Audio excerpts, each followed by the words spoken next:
네, 안녕하세요. 법률과 생활 세 번째 강의 시작해 보도록 하겠습니다. 세 번째 강의와 관련된 파워포인트를 보기에 앞서서 우리 법률과 생활 2강에서 했던 것들을 간단하게 한번 살펴볼게요. 2강에서 신문기사를 보고 사실관계를 이해하는 것과 관련한 강의를 조금 했었고, 민사와 형사를 구별하는 것과 관련된 얘기를 했습니다. 원고, 피고, 피고인, 피의자, 고소, 고발, 제소, 기소, 공판. 각각 어떤 것이 형사에서 사용하는 개념인지 어떤 게 민사에서 사용하는 개념인지에 대해서 얘기를 해봤습니다. 원고는 민사사건에서 소를 제기하는 사람, 피고는 민사사건에서 소를 제기당한 사람, 피고인은 형사사건에서 나오는 개념이고, 공판, 그러니까 재판을 받고 있는 사람이라고 했고요. 재판을 받기 위해서는 피의자를 검사가 기소해야 된다고 했습니다. 피의자는 어떤 사람이 고소나 고발을 당하면 피의자가 돼서 수사를 받는다고 그랬죠. 그러니까 피의자는 형사사건, 고소는 형사, 고발도 형사, 검사가 기소하면 피고인이 된다고 그랬으니까 기소도 형사사건의 개념. 그렇게 해서 피고인이 받는 형사재판을 특히 공판이라고 한다고 했고요. 이런 개념에 대해서 좀 얘기를 했고요. 그 다음에 명예훼손죄에 대해서 좀 얘기를 했습니다. 명예훼손죄와 관련해서는 반의사불벌죄 또는 친고죄, 어떤 경우에는 친고죄고 어떤 경우에는 반의사불벌죄인가, 이런 것에 대해서 얘기했고, 이와 관련된 과제도 냈었습니다.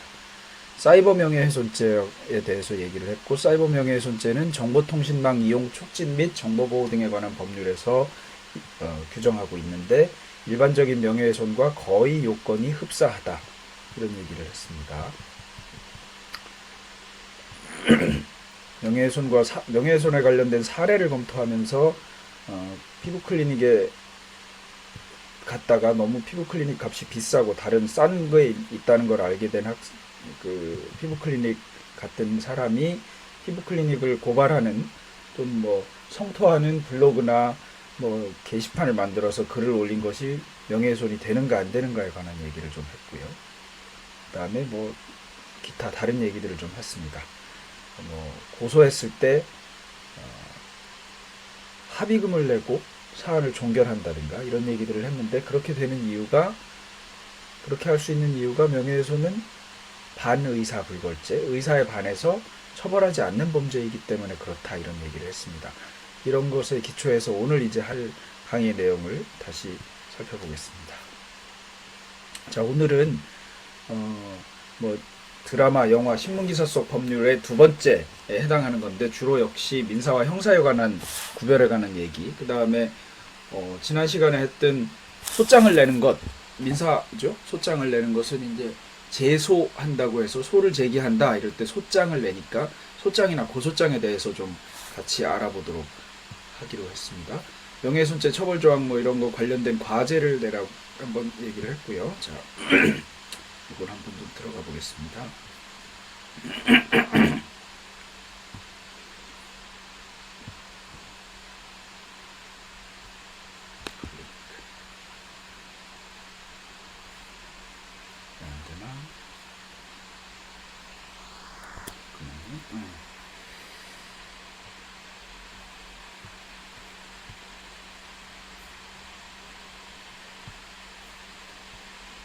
익스플로러에서 이렇게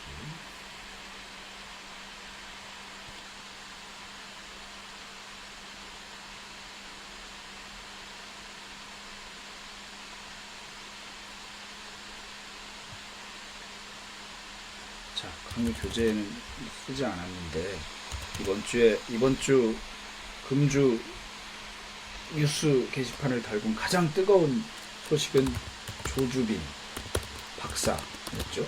이 조주빈을 처벌하는 조항, 성폭력 범죄 처벌 등에 관한 특례법에 있거든요.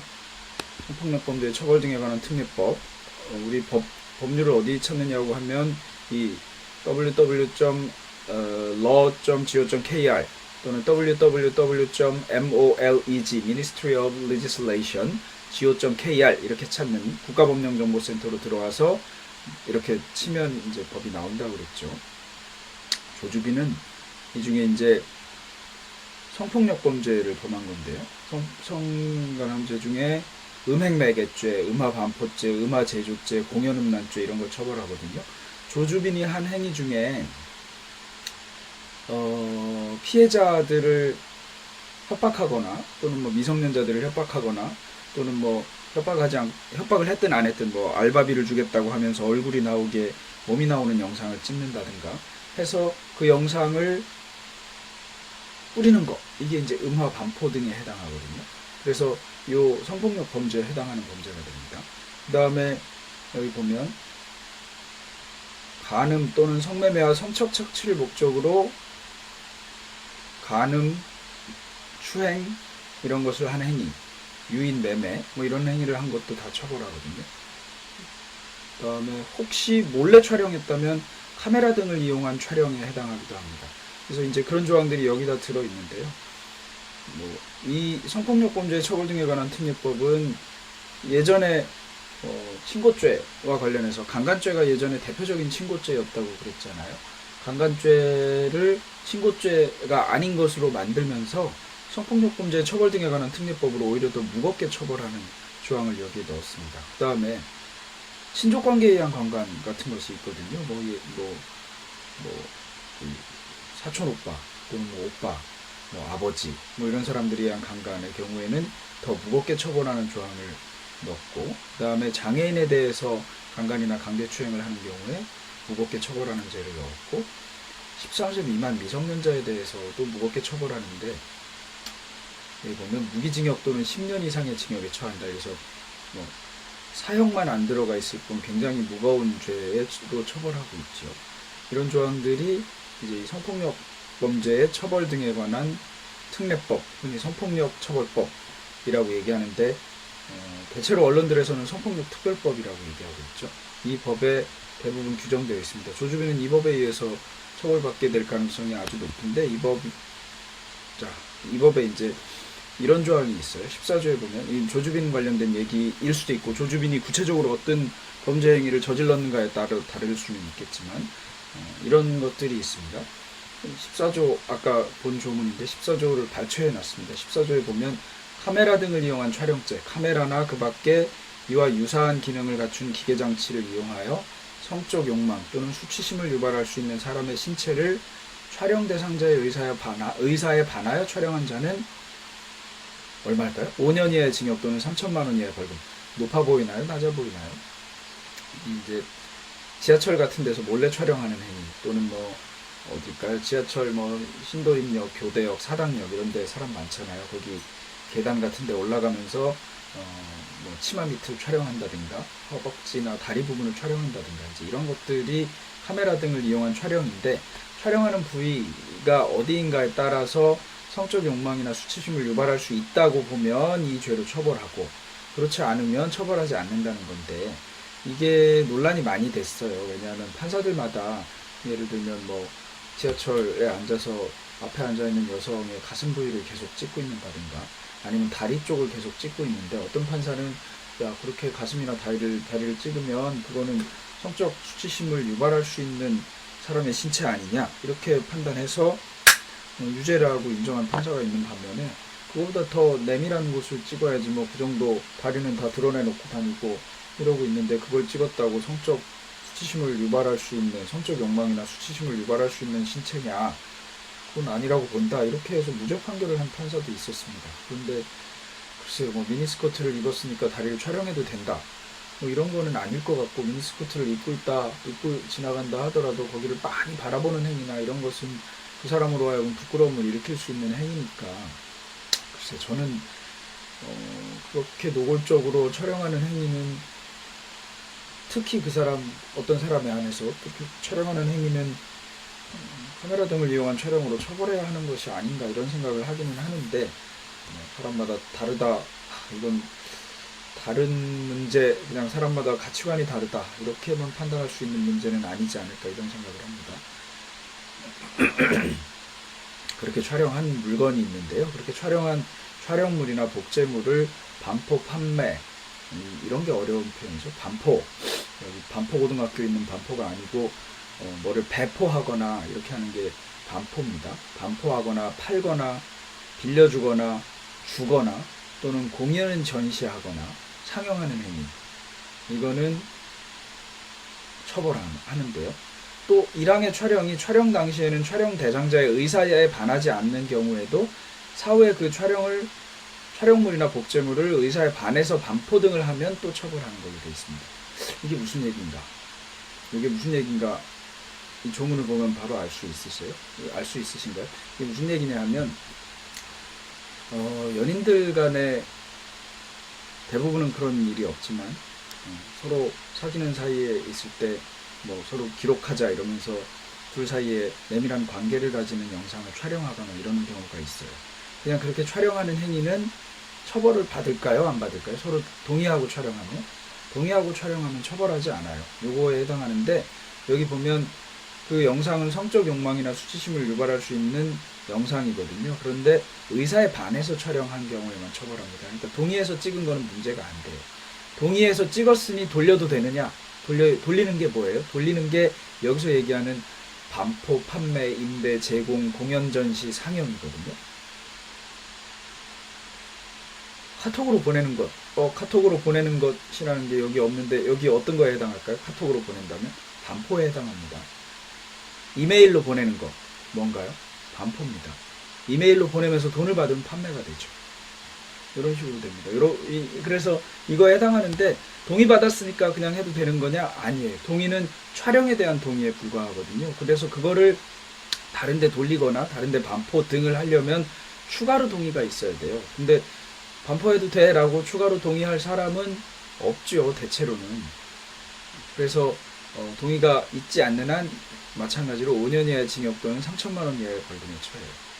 그 다음에 영리를 목적으로, 돈 벌 목적으로 의사에 반해서 요거를 이용해서 정보통신망을 이용하여 제2항의 죄를 범한 자, 정보통신망을 통해서 2항의 죄, 반포하는 죄를 범한 자는 조금 더 무겁죠? 7년 이하의 징역에 처한다 이렇게 되어 있습니다.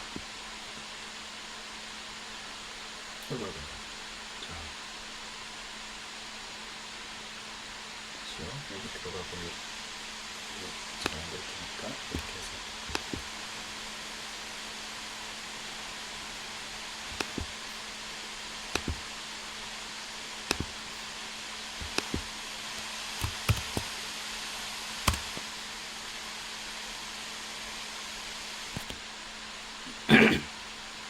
지난 시간에 잠깐 명예훼손과 관련된 얘기를 했는데 명예훼손과 관련해서 사자의 명예훼손에 대해서 얘기했습니다. 사자의 명예훼손이 뭐라고 그랬죠?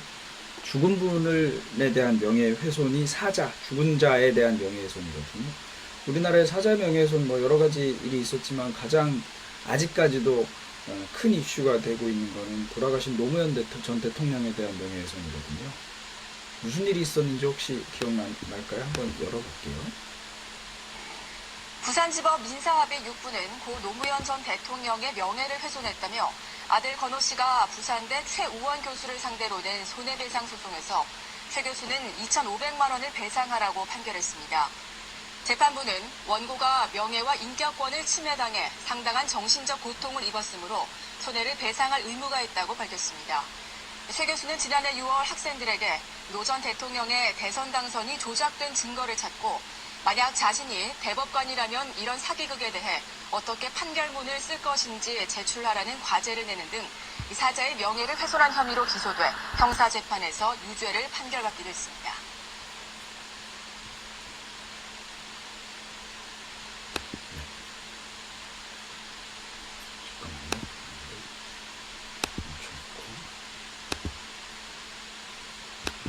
예, 뭐 뉴스 기사에서 잘 보여지듯이 아까 부산대 어떤 교수, 국립대 교수예요. 국립대 교수가 명예훼손을 한 사건에 관한 내용이 있죠. 그 내용에 관련된 판결문을 가져와서 여기에 파워포인트로 만들었어요. 이렇게 하니까 지금 잘 안 보이니까 다시 좀 크게 보겠습니다. 대학 교수인 아까 그 영상에 나왔던 그 양반인데요. 강의하면서 노무현 대통령을 얘기합니다. 왜 여기 이렇게 했냐면 판결문을 쓰고 나서 나중에 이 판결문을 공개하는데 판결문을 공개하는 경우에 거기 나와 있는 이름들이 그대로 드러나면 그것 때문에 문제가 될 소지가 있어서 판결문을 비실명화하는 작업을 합니다. 그거를 하는 판사들이 따로 있어요.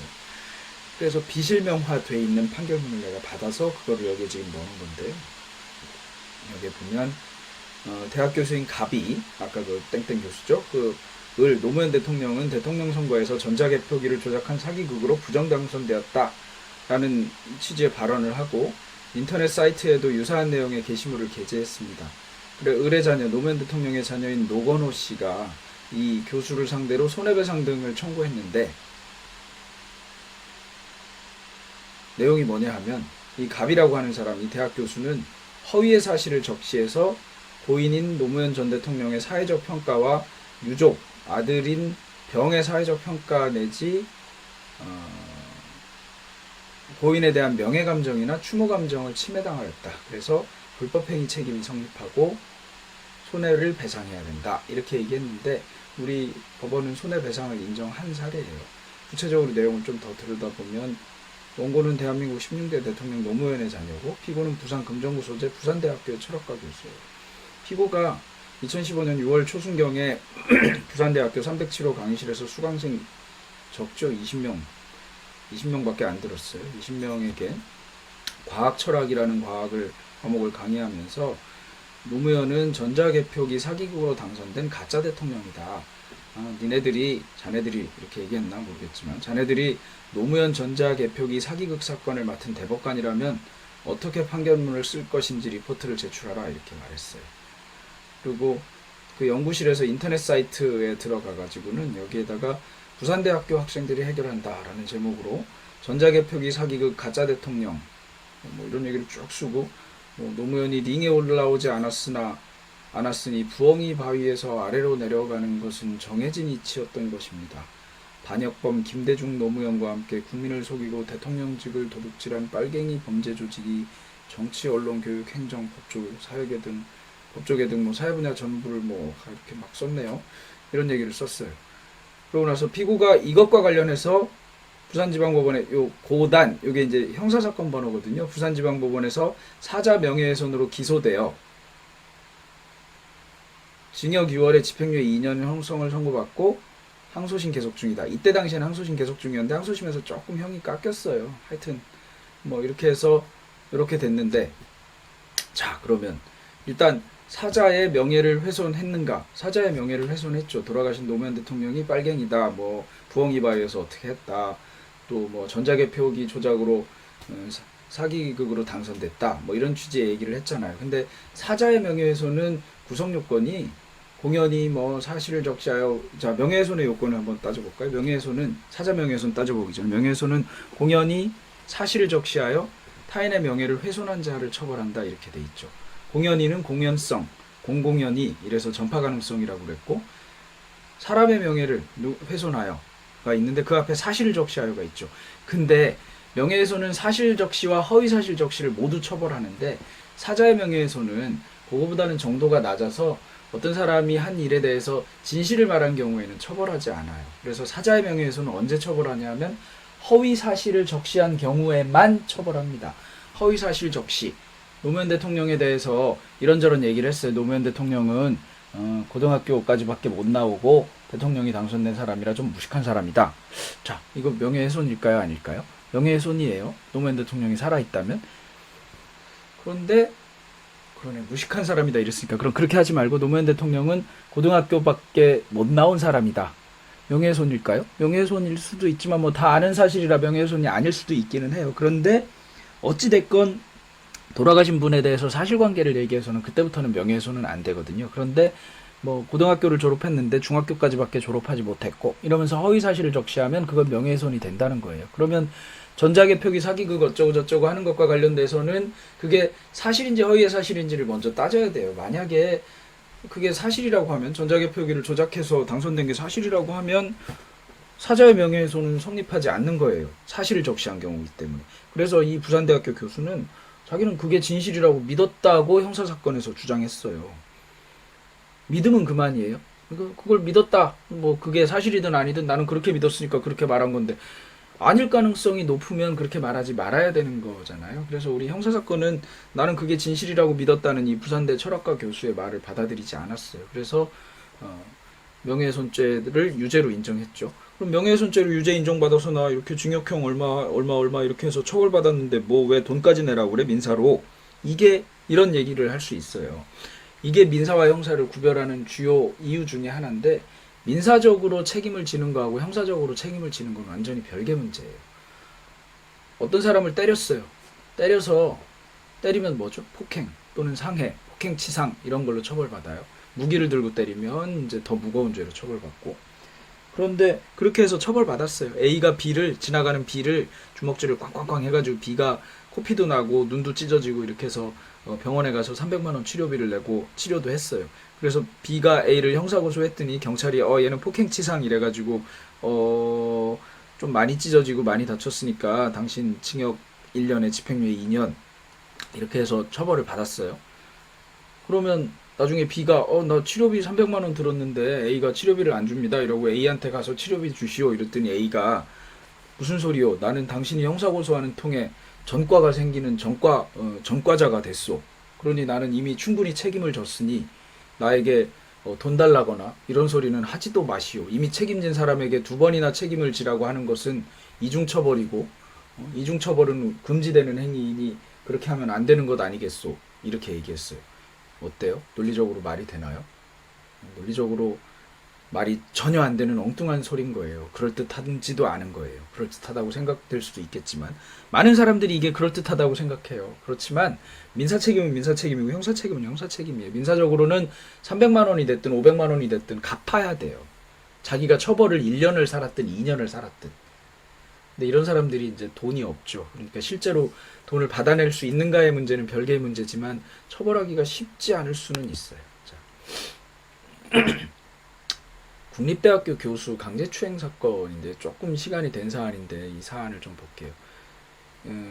사단법인 한국여성의 전화 이런 데가 있어요. 여기 대구 지부의 공동대표인데 이 양반들이 대구 여성의 전화 인터넷 홈페이지 여성인권란에다가 어떤 대학, 국립대학이에요. 그 다음에 피해자, 여기는 피해자라고 돼 있는데 이 피해자가 누구냐 하면 사실은 강제추행을 한 그 교수죠. 근데 왜 피해자라고 그랬을까요? 지금 우리는 명예훼손 사건을 다투고 있거든요. 명예훼손의 피해자라는 의미예요. 그러니까 요 지문을 보면서 헷갈리면 안 돼요. 여기서 피해자는 명예훼손의 피해자이자 강제추행 사건의 가해자인 교수를 얘기해요. 그 피해자 이의 이름을 일단 생략했는데 그 사람에 의한 제자 성추행 사건 성명서라는 제목을 쓰고 2000년 7월 누구 어떤 교수가 같은 학과 여학생을 성추행한 사건이 발생하였다. 가해자, 요 가해자는 강제추행의 가해자를 얘기하는 거죠. 피해자 이 성명 생략 이랬는데 피해자는 명예훼손의 피해자, 가해자가 명예훼손을 당했다고 자기가 피해자라고 주장하고 있는 거니까요. 가해자는 같은 학과 여학생 A에게 지속적으로 전화와 이메일 등으로 성희롱을 일삼았으며 여름방학 중에는 과외를 해주겠다고 자신의 연구실로 불러서 이런 짓을 왜 하는지 모르겠어요. 강제로 껴안고 자신의 성기를 만지게 하려 하고 키스를 하려고 할 때 거부하는 피해자에게 완력으로 강제로 얼굴과 목 등에 키스를 하였다. 또한 소파에 강제로 눕히는 등의 행동을 하여 놀라 비명을 지르며 나오는 피해자를 위협하였다. 가해자, 여기서는 강제추행의 가해자를 얘기하는 거죠. 는 자신이 잘못을 인정하기는커녕 이 사실을 전면 부인하다가 일부 사실만을 인정하면서 피해자 A양이 자신을 유혹하여 합의가 이루어진 애정행각이었다. 이렇게 허위사실을 유포하고 있다. 라는 취지의 글을 게재했어요. 그래서 그렇게 글을 게재해서 공연히 사실을 적시해서 해당 교수의 명예를 훼손했다. 이게 명예훼손의 요지예요. 그리고 피해자 2, 그 가해한 그 교수죠. 비방한 목적으로 자기들이 발행하는 소식지에 이런 내용을 게재했다. 그래서 출판물에 의한 명예훼손을 했다. 그러니까 명예훼손 두 가지인데 뭐 행위태양은 완전히 동일한 거죠. 이렇게 했다는 걸로 어떻게 된 거예요? 이분들이 이 공동 대표들이 기소된 거예요. 기소돼서 재판을 받은 거예요. 그건 우리 어디서 알 수 있어요? 여기 이 글 중에서 여기 피고인이라는 표현이 나오죠. 피고인이라는 거는 기소가 돼서 재판을 받았다는 얘기거든요. 그러니까 이런 일이 있어서 이거를 고발하는 내용의 이 글을 올렸더니 오히려 이 글을 올린 사람들을 이 교수가 고소해서 이 사람들이 명예를 훼손했다고 하면서 처벌받은 거예요. 이 교수 뻔뻔하죠. 그러니까 전형적으로 강제추행을 하는 가해자들이 하는 행동은 모두 하고 있거든요. 일단 그런 일이 없다고 다 부인해요. 다 부인했다가 증거가 몇 개 나오니까 피해자에게 책임을 돌리죠. 피해자 책임론을 만들죠. 뭐라고 만들어요? 피해자가 유혹하는 과정에서 그랬다고 얘기를 해요. 이런 일 때문에 피해자들이 고소하기를 굉장히 꺼려하고 이렇게 되는 건데 그렇게 돌리고 그 다음에 이런 걸 보도한 사람들에게 자신이 명예가 훼손됐다고 고소하는 일까지 한 거예요. 자, 이거 기소됐어요. 그러면 어디까지 된 거예요? 검사가 조사한 다음에 피의자 단계죠. 피의자 단계에서 혐의가 인정된다고 기소까지 한 거예요. 이게 무죄일까요? 유죄일까요?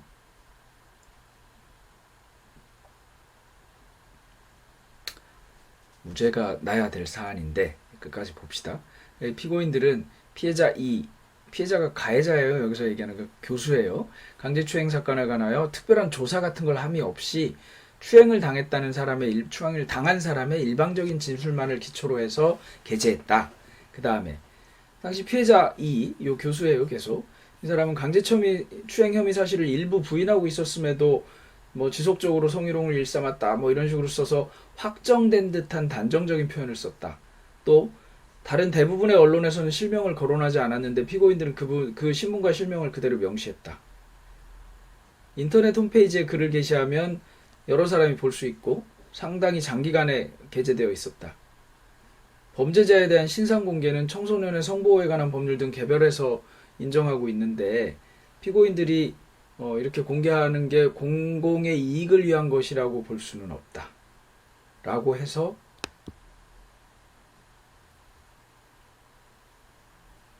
1심에서 유죄 판결이 났었어요. 그랬는데 이게 대법원까지 올라가서 결국 무죄가 됐는데 어떻게 무죄가 됐냐 하면 타인을 비방할 목적이 있어야 되는데 이때 공공의 이익을 위한 것인지 이거는 주관적 의도로밖에 판단 못한다는 거예요. 그런데 이 경우에 있어서 대체로 공공의 이익에 반하지 않으면 특별히 사정이 없는 한 비방할 목적은 없다. 요 글을 게재했는데 이와 관련해서 적시된 사실, 성격, 방법, 동기 이런 걸 다 참작해 보면 주로 왜 이랬냐 하면 이렇게 해서 학내 성폭력 사건의 철저한 진상조사가 이루어지고 처벌이 이루어지도록 하고 성폭력의 근절을 위한 대책 마련을 촉구하기 위한 목적으로 봐야 되는 것이라서 비방의 목적이 있다고 단정할 수 없다. 이렇게 해서 무죄 판결했어요.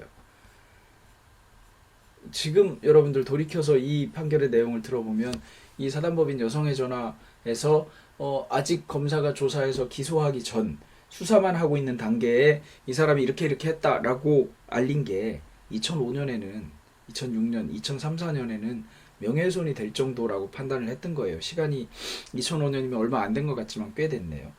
엊그제 SBS에서 조주빈 신상을 확 공개해버렸죠. 그 뒤에 뭐 결국 경찰이나 이런 데서도 공개를 하기로 결정을 하기는 했지만 그 논리대로라면 아까 1, 2심 판결대로라면 조주빈이 범행을 부인하고 있고 그죠? 박사라고 하는 사람이 자기가 박사가 아니라고 하고 범행을 부인하기도 하고 있고 이런 상황에서 SBS에서 사진하고 얼굴을 공개해버리는 건 이 사람의 명예를 심각하게 훼손하는 거 아닌가요? 이렇게 판단할 수 있는 거였는데 지금 누가 그거를 그 사람의 그 명예를 훼손한다고 보겠어요? 이거는 아동을 성추행하거나 아동의 성을 사거나 아동 청소년에 또는 사람을 협박해서 영상을 찍은 다음에 이것을 수십만 명이 돌려보는 행위 등에 대해서 경종을 울려야 될 필요가 있고 이런 점에 비추어 보면 그것을 공개하거나 하는 것이 공공의 이익을 위한 목적이라고 충분히 볼 수 있지 않은가 하는 생각이 든다는 겁니다. 이게 이제 그런 얘기고요. 강남 패치는 벌써 옛날 얘기가 되니까 우리 좀 넘어가고 다시 모욕 위법성 조각 고소와 피해자의 의사 이런 거에 대해서 써놨는데 이것 이제 계속 우리가 얘기를 하다 보면 친고죄나 반의사불벌죄 이런 거에 대해서 얘기를 해야 되기 때문에 그런 거예요. 우리 아이고.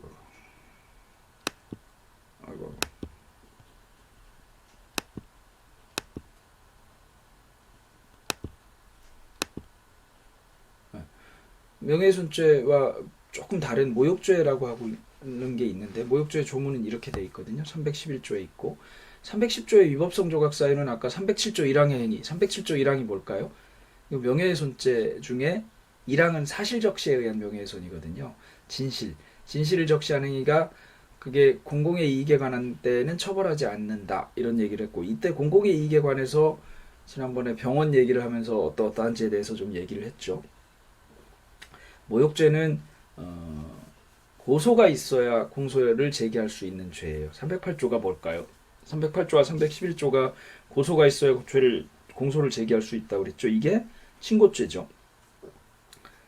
308조는 사자의 명예훼손, 311조는 모욕죄예요. 사자의 명예훼손하고 모욕죄는 친고죄예요. 그 다음에 하나가 더 있는데 언뜻 생각나는 게 비밀침해죄라고 하는 게 있어요. 편지 뜯어보는 죄. 이게 이제 친고죄예요. 옛날에 강간죄가 친고죄였는데 지금은 아니다, 이 얘기는 많이 했죠. 그 다음에 2항은 피해자의 명시한 의사에 반하여 공소를 제기할 수 없다. 이걸 무슨 죄라고 한다고 그랬죠? 이게 반의사불벌죄라고 한다고 그랬죠. 반의사불벌죄는 명예훼손죄가 가장 대표적이고, 명예훼손죄가 반의사불벌죄이기 때문에 합의를 통한 해결을 할 수 있게 되는 거예요. 그러다 보니까 명예훼손과 관련해서 댓글을 캡처해서 해당 댓글을 쓴 사람들을 형사고소하겠다고 협박한 다음에 합의하는 사례들이 생겼고, 그와 관련해서 우리 법원은 이미 어떤 사례들에 대해서는 협박죄로 유죄 판결을 선고한 경우도 있다. 이 정도까지 했었죠. 우리 이제 모욕죄와 관련된 얘기를 다음에 할 텐데, 요거는 그 다음부터 조금 쉬고 다음에 하시는 걸로 하겠습니다. 조금 쉬겠습니다.